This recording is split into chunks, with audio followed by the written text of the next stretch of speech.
இந்த டாஸ்மாக் கடை இருக்கு கிட்டத்தட்ட 40 வருஷம். இப்ப அது லாக் பண்ணிட்டாங்க.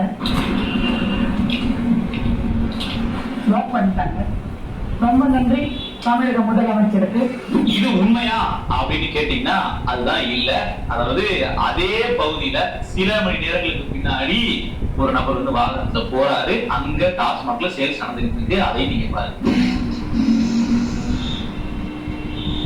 இந்த ஒயின் ஷாப் மூட்டான்னு சொல்லி டிவிகே கட்சிக்காரங்க வீடியோ போட்டிருக்காங்க. இந்த ஒயின் ஷாப் திறந்து இருக்கு. நான் டீனா இருக்கும்போது அதே தொகுதி சேர்ந்தவன் நான். இந்த பொய் வீடியோ போட்டு பழப்பிட்டு இருக்காங்க டீனா இந்த ஒயின் ஷாப் மூட்டான்னு சொல்லிட்டு. இப்ப அடுக்கிக்கிட்டே போகலாம். அவ்வளவு வீடியோக்கள் சோசியல் மீடியால குவிஞ்சு கிடக்கு. இதுக்கு இந்த மாதிரி பொய் பேசணும். தற்கொலைகள் சின்ன வயசு பசங்க தான் அறிவு இல்லாமல் பேசுகிறாங்கன்னா வயசான பாட்டி கூட விஜயால் அதுக்கு என்ன தேவைன்னு தெரியல. ஒரு கால் சொந்தக்காரா என்னன்னு தெரியல. இது ஆல்ரெடி இதுக்கு முன்னாடி இந்த பாட்டி அம்மா ஒரு வீடியோ போட்டுச்சு. விஜய் தான் வரணும், விஜய் வந்தாதான் நல்லதுன்னு சொல்லிட்டு இந்த மாதிரி தவறான வீடியோக்கள் போடுறது.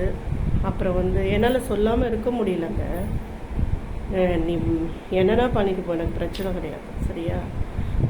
பொய் வாயை திறந்தாலே பொய்யுங்க. அப்புறம் பாட்டிலுக்கு 10 ரூபா, பாட்டிலுக்கு 10 ரூபா, பாட்டிலுக்கு 20 ரூபா, பாட்டிலுக்கு 20 ரூபா அப்படின்னு ஆயிப்போச்சு. குடிமக்கள் எல்லாமே இப்போ கொந்தளிச்சு எழுந்துட்டாங்க. எல்லாம் பொய்யுங்க. பொய்யோ பொய், வாயை திறந்தாலே பொய்.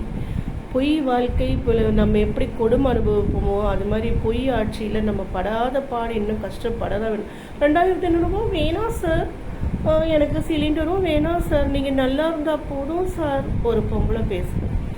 உனக்கு வேணாடி, நீ ஏதோ காசு கொடுத்து பேசினாலாம் இருப்ப. எவ்வளோ ஏழைங்க அதை எதிர்பார்த்துட்டு இருக்காங்க, அவங்களுக்கு வேணாம்.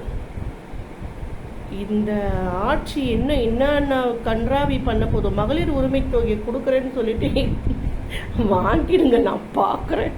கிடைக்கவே கிடைக்காது. அநியாயம் பிடிச்ச ஆட்சியாக இருக்குங்க. முடியலங்க. நடுவில் பாட்டும் பாடுறேன், இதையும் பேசுகிறேன். ஒரே இதாக இருந்தால் போர் அடிச்சிடும்.